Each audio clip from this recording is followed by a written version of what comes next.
네, 러시아, 우크라이나 전쟁에 따른 변동성에도 불구하고 지난주 금요일 국내 증시를 비롯해서 미국 증시 일제히 좀 반등에 성공을 하는 흐름을 보였습니다. 자, 지난주 흐름부터 쫙 한번 짚어보고 시작을 할까요, 네. 본부장님? 자, 지난주 초반에는 큰 폭의 하락을 했던 미국 증시였죠. 하지만 목요일 전쟁 발발 이후에 큰 폭으로 반등을 하는 모습을 보이더니 지난주 금요일 날에는 한 주간 반등에 성공을 하는 그런 네. 모습을 보였습니다. 이번 반등은 중소형주 그리고 성장주가 시장을 리드했다라고 말씀을 드리겠고 하락폭이 높았던 그런 업종들과 지수들이 반등폭이 강했다라고 말씀을 드리겠습니다. 자, 지난주에 반등에 대해서는 우리가 판단해야 되는 부분은 향후 추가적으로 전 저점을 깨고 내려올 건가 아니면 이제부터는 변동성은 있지만 추가로 상승을 하는 추세를 보일 건가 하는 부분이 되겠습니다. 자, 이걸 알기 위해선 과거에 있었던 여러 전쟁 이슈 이벤트들을 보면 되겠는데요. 우선 베트남 전쟁을 보시면은 실제로 전쟁이 발발하고 나서 상승을 하는 모습을 보여줬었습니다. 또 다음엔 걸프전을 보시면 마찬가지로 미국이 개입을 하면서 전쟁이 발발하고 나서 또 상승을 하는 모습을 보여줬었고요. 또 아프가니스탄 전쟁도 마찬가지로 실제로 작전이 개시를 하면서 전쟁이 일어나면서 오히려 지수는 상승하는 모습을 보여줬고 또 이라크 전쟁도 마찬가지로 초기 공습이 일어나면서 상승 추세를 보여줬었습니다. 또 마지막으로는 이제 크리미안 크라이시스인데요. 마찬가지로 점령이 시작하고 나서부터는 변동성이 있었지만 상승 추세를 보여줬었습니다. 자, 이렇게 5번의 예가 모두 다 변동성은 있었지만 전쟁이 일어나면서 상승을 했다는 게 중요할 것 같고요. 그리고 또 제가 계속해서 지난 하반기 4, 4분기부터 말씀드렸던 내용이 이 차트를 보시면 금리 인상이 지나가고 나면 그때부터는 증시가 올라갈 수 있다. 실적 장세가 나올 수 있다라고 말씀드렸고 지금은 상승장 아래에서 중간 조정이라고 말씀을 드렸어요. 그래서 10에서 한 20% 정도의 조정이 일어나고 나서 반등을 할 거라고 말씀을 드렸는데 사실은 이번에는 여기에 나와 있듯이 S&P 500이 쌍바닥을 형성을 했는데 보시면 두 번째 바닥이 더 낮습니다. 자, 이렇게 된 이유는 결국은 이 전쟁이 발발을 했기 때문에 추가로 끌어내렸다고 보시면 되겠고요. 나스닥도 마찬가지입니다. 차트가 보시면은 쌍바닥을 만드는 모습을 보여주고 있습니다. 자, 이렇게 더 추가로 하락을 했다고 생각이 되는 이유는 왜 그러냐면 과거에 이 지정학적 리스크가 22번이나 있었어요. 보시면은 이제 1941년부터 그 거의 22번이나 있었는데 그때에 보시면 하락폭을 보시면 평균 하락폭이 마이너스 4.6% 정도 나왔었고요. 그리고 또 하락 평균 일수는 19.7일 그리고 재상승 회복 소요 일수가 43일 정도 됐습니다. 그래서 지금은 이 하락폭을 크게 뚫고 내려왔다고 보시면 될 것 같고 다시 대상승장 아래에서 이 상승장으로 넘어갈 수 있는 가능성이 있다라고 말씀을 드리겠습니다. 네, 사실 이제 뭐 과거 선례를 보더라도 전쟁 이후에는 반등이 나왔지만 변동성을 주고 나왔다라는 부분에 좀 포인트를 맞춰서 전략을 세워봐야 될 것 같은데 네. 지금 우리 유동환 본부장님은 10%에서 20%의 조정이 나오고 나서 반등이 나올 것이다라고 말씀을 해주신 적이 있어요. 네. 그럼 그에 맞춰서 좀 전략을 짜야 될 것 같은데 네. 좀 그 이후로 좀 변한 부분이 있나요? 어떻게 보세요? 네, 아무래도 이제 변동성이 조금 심할 수 있는 부분은 생각을 해야 될 것 같아요. 좀 시간이 걸린다 뿐이지 전체적으로는 큰 변화가 없다고 보고 있습니다. 자, 우선 차트를 보면서 한번 설명을 해드려 볼게요. 네. 과거에 이 W자를 만들었었을 때 두 번째 바닥이 더 낮았던 경우가 두 차례를 보면서 얘기를 말씀을 드리고 싶은데요. 이 S&P 500 1998년, 2000년 이때 시기를 보시면은 이렇게 쌍바닥을 만들고 나서 꾸준히 올랐죠.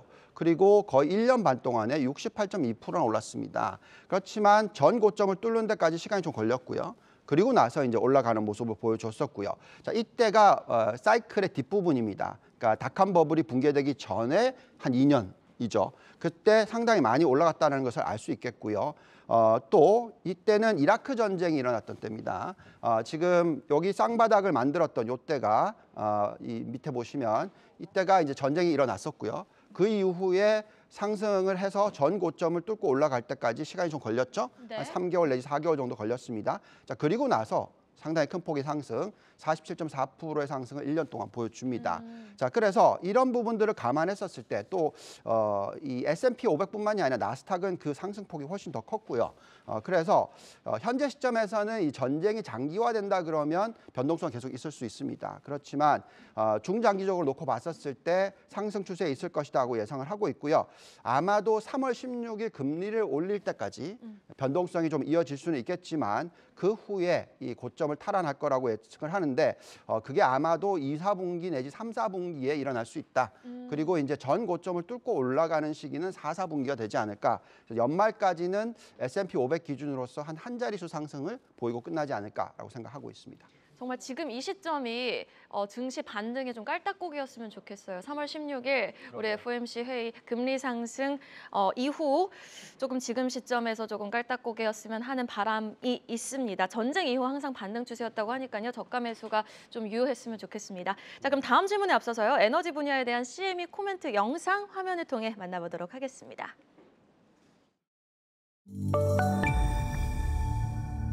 In the energy quadrant, taking a look at April crude oil, the April crude oil futures had some pretty balanced trading. We ended up with a positive week. We had the first lower close versus the previous day's settlement in 5 sessions. And at one point, WTI crude oil future was up over 11.4% on the week, but still finished up over 2.25%, although today was a negative day. The high today, 95.64, up 3.05%. The low today, 90.60, down 2.96%. That's what I mean by balanced trading. We did finish the day a little bit lower at about 92.29 or so, down a little bit more than 0.5%.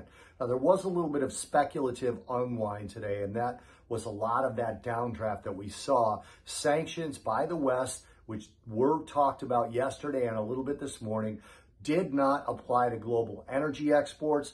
Therefore, a little bit of that trading that might have expected shortages from those sanctions didn't come to play and came out of the market. And that's really all that was based off of the sanctions. Now, Iran is still on the mind of many crude oil traders. And despite the other geopolitical stresses, the new Iranian deal, according to many of the people in the negotiations and many reports, is still in sight. And Russia is a big component of that negotiation, being relied upon to negotiate directly with Iran. So a couple of days ago, the Russian envoy to the talks said that a deal was near, and apparently it is still in sight despite the Russia-Ukraine tensions going on right now. So that would add quite a bit of supply to the market, helping to put possibly even more pressure on prices, or they may be priced in now, but it would be a supply boost for the market at a time when we're still looking at $92 WTI, so the market likely needs that excess supply. We still aren't considered in balance in terms of supply and demand,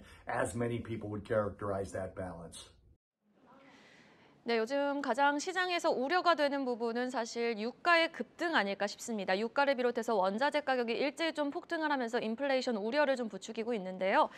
자, 앞으로 러시아와 우크라이나 전쟁이 이 원자재 가격에 어떤 영향을 미칠지 가장 궁금하거든요. 본부장님은 어떻게 보세요? 네, 당연히 단기적으로는 원자재 가격 끌어올릴 수 있습니다. 지금 서양이 러시아에 경제 제재를 하고 있지 않습니까? 네. 그렇다 보니까 이제 생산 차질이 일어날 수가 있고요. 그렇다면 지정학적 리스크가 확대됨에 따라서 원자재 가격의 상승은 당연하다라고 말씀을 드리겠습니다. 또한 지금 우크라이나 자체를 보시면은 상당한 원자재량을 가지고 있죠. 지금 원자재가 정말 비옥한 그런 땅입니다. 전 세계의 4위 매장량을 가지고 있다라는 얘기가 나오고 있고요. 지금 그렇다면은 향후 이 전쟁이 발발하고 나서 원자재 시장에 엄청난 변화가 올 가능성은 충분히 있습니다. 추가적으로 이 공급이 굉장히 크게 늘어날 수 있다라는 부분을 생각하셔야 되겠고요. 단기적으로는 이제 전쟁이 진행형이기 때문에 원자재 가격의 급등을 일으킬 수 있습니다. 지금 우크라이나 원자량 글로벌 순위를 보시면 뭐 우라늄, 티타늄, 망간, 철간, 수은 등등 뭐 정말 많은 양을 가지고 있고요. 또 총 그 식량 생산량을 보시면은 인구 6억 명분을 갖다가 만들 수 있대요. 와. 예, 이 국가의 인구가 4,400만이니까 네. 예, 정말로 많은 대단하네요. 생산할 수 있. 예, 그렇기 때문에 그만큼 러시아가 우크라이나에 지금 이런 전쟁을 일으켰다라고 보시면 되겠습니다. 자, 그렇다면 어쨌든 인플레이션 압력은 당연해 보입니다. 그래서 우리가 지금 WTI 유가 선물을 한번 보시면은 지금 삼각 박스권을 뚫고 올라간 모습을 보여주고 있고 92달러 수준에서 있습니다. 일시적으로 100달러를 돌파하기도 했지만 글로벌 생산량이 확대가 된다는 것이 예측이 되면서 가격이 좀 안정을 찾고 있는 것은 사실입니다. 천연가스도 마찬가지로 똑같은 모습 보여주고 있고요. 또 우리가 가장 크게 보고 있는 이 CRB 인덱스라는 게 있는데요. 산업재 버블 원자재 슈퍼사이클, 중국발 원자재 슈퍼사이클, 지금 전쟁발 사이클로서 이 파란색 밴드를 뚫고 올라간 상황입니다. 정확히 CRB 인덱스가 뭐죠? 18개의 이 원자재를 포함한 오. 해서 종합적인 인덱스입니다. 네. 그래서 이 숫자가 지금 올라가 있지만 어쨌든 1분기 안에 피크를 치고 향후에는 하향 안정될 것이다. 앞으로 2년 내지 3년 동안의 추세는 그만큼 공급이 늘어날 것이기 때문에 예상을 하고 있습니다. 그렇기 때문에 지금 현재 시점에서의 변동성을 잘 이용하시는 것이 중요할 것 같다 말씀을 드리겠습니다. 네, 사실 이 향후 인플레 전망치에 따라서 금리 인상 전망치에도 변동성이 생길 수 있지 않습니까? 이 부분에 대한 궁금증이 가장 투자자분들이 크실 것 같은데 본부장님은 어떻게 생각하십니까? 네, 자 아무래도 조금 천천히 금리를 올리겠죠. 인플레이션이 지금 높게는 나오고 있으나 지금 현재 시점은 전쟁발 이슈로서 얘기를 할 수 있겠고요. 지금 중요한 부분은 이제 3월 16일 날 얼마나 금리를 올릴 것이냐 하는 부분이 되겠습니다. 지금 현재 시점에서 이 3월 16일 금리 인상 전망치가 어떻게 나오냐면 25bp만 올린다가 76%가 됐습니다. 그만큼 예측치가 50bp 올릴 가능성이 많이 줄어들었고요. 더 중요한 것은 2022년 말에 금리를 얼마나 올릴 거냐 하는 부분인데 지금 4차례 금리를 올릴 가능성이 99.7%, 6차례 올릴 가능성이 79.5% 정도 됩니다. 자, 그렇기 때문에 연말까지는 한 1에서 1.5% 정도까지 금리를 올릴 거다라는 것이고요. 더 중요한 것은 이렇게 되면서 이 장단 금리차가 어떻게 변하냐 하는 부분인데 여기에 지금 나와 있듯이 10년 마이너스 2년 국채 금리 차가 0.42% 정도 되고요. 그다음에 10년 마이너스 3개월 미국 금리 국채 금리 차가 1.64% 정도 됩니다. 자, 이 숫자가 0%에 도달을 해야지 그 후에 어떤 이 침체가 올 수 있는 부분이 있거든요. 네. 그래서 아직까지는 충분히 여유가 있다고 생각이 들고요. 개인적인 의견은 금리 인상 속도는 올해 연말까지 1.25%. 그리고 또 내년 연말까지 추가로 0.75, 그래서 2%까지, 그리고 또 내후년에 0.5%에서 2.5%까지 2024년 말에 일어나지 않을까 생각이 들고요. 장단기 금리차 역전 시기는 빨라야 2024년, 늦으면 2025년에 일어나고 경기 침체는 빨라야 2026년에 일어날 것이다라고 예측을 하고 있습니다. 따라서 2024년, 2025년에 고점을 형성할 가능성이 높지 않나 생각이 듭니다. 미국 증시의 대세 하락장이 일어나는 시기는 장단기 금리차가 역전이 되고 나서 빠르면 6개월, 길게는 12개월 뒤에 시작된다고 생각이 드는데 지금 여기에 이 차트를 보시면 장단기 금리차 역전 차트를 보시면 여기에 있듯이 16개월 그리고 19개월 뒤에 경기 침체가 일어났다. 네. 장단기 금리차 역전이 되고 나서 그 후에 1년 반이 지나야지 경기 침체가 일어났고 시장은 대세 하락장을 시작하는 것은 경기 침체가 일어나기 한 6개월 전이다라고 보시면 아무래도 아직까지는 충분히 여유가 있는 장기적으로 봤을 땐 그렇다라고 말씀을 드리겠습니다. 일단 연말까지는 금리 1.25% 그리고 내년까지는 1.75% 예상하시고요. 경기 침체는 2026년부터 그리고 경기 침체 이후에 나오는 장단기 금리의 역전은 2026년 이후 16개월 이후라고 보시는 거 맞습니까? 경기 침체는 2026년이고요. 네. 그 전에 장단기 금리차 역전이 되는 현상이 2024년 말, 2025년이다라고 그 전후로. 말씀드리겠습니다. 네. 알겠습니다. 자, 그럼 선택과 집중이 이런 상황일 때일수록 굉장히 중요할 것 같은데요. 본부장님이 보시는 선택과 집중 어떤 업종과 종목에 좀 투자해야 수혜를 볼 수 있을까요? 네. 자, 앞으로 이제 1년 동안을 들여다봤었을 때 어떤 식으로 투자해야 되는지 상당히 중요할 것 같습니다. 자, 우선은 이 가치주의 대표적인 업종들을 좀 들여다보면서 말씀을 드리면 지금 유가 관련된 ETF와 종목 상승 여력을 보시면은요. 유가 관련 ETF나 종목은 괜찮은데 큰 종목으로 갈수록 상승 여력이 마이너스가 됩니다. 그래서 지금부터 앞으로 한 3개월 동안에 이런 쪽은 이 차익 실현을 하는 것이 중요한데 약 글로벌 포트폴리오 한 5% 정도를 놔두고 차익 실현하는 전략을 말씀을 드리고 있고요. 또 원자재를 보시면은요, 원자재도 마찬가지로 종목 중에서 글렌코라든지 리오틴토라든지 서던 카퍼 같은 경우에 매력도가 있는데 밑으로 내려갈수록 큰 종목일수록 상승 여력이 떨어집니다. 그래서 이 또한 원자재도 지금 가격이 높을 때 차익 실현을 점차적으로 하는 전략이 좋다라고 말씀을 드리겠고요. 그 다음은 이제 금융주를 보시면은 상승 여력이 전반적으로 분산이 잘 되어 있습니다. 한 30% 10%대의 상승 여력을 보여주고 있고요. 그래서 금융주는 중립적인 차원에서 들여다보는 것이 중요하다라고 말씀을 드리겠습니다. 그래서 가치주는 전반적으로 글로벌 포트폴리오 한 30% 정도 투자를 하는데 이렇게 점차적인 차익 실현을 하는 모습으로 가는 것이 좋겠고요. 이번에 반등이 일어나고 있는 것은 성장주들인데요. 지금 나스닥 52주 최저가 종목 수를 보시면 역대 최고치로 올라갔습니다. 417개까지도 올라가 있어요. 그렇다라는 것은 이제 성장주의 매력도가 충분히 있다라는 부분이 되겠고요. 그중에서 가장 대표적인 성장주 중에서 매력이 있다라고 보는 게 반도체입니다. 반도체를 보시면은 지금 상승 여력이 상당히 높게 나오고 있다라고 말씀을 드리겠는데 대표적인 ETF라든지 대표적인 종목들의 매력도가 상당히 높다라고 말씀을 드리겠고 이 성장주 중에서도 반도체 플러스 또 바이오 헬스케어 업종에 대해서 또 신재생 에너지 업종에서 투자를 하는데 성장주 부분을 전체 포트폴리오의 약 70% 정도 투자하는 것이 적절하다라고 말씀을 드리고 있습니다. 성장주가 전체 포트 비중의 70%, 그리고 좀 세부적으로 들어가 보자면은 반도체가 25에서 30%, 헬스케어가 15%, 신재생이 20%라고 말씀을 해주셨습니다. 네. 금리 인상 상승 국면에서 또 이런 포트 전략이 유효하다는 부분 굉장히 인상 깊었습니다.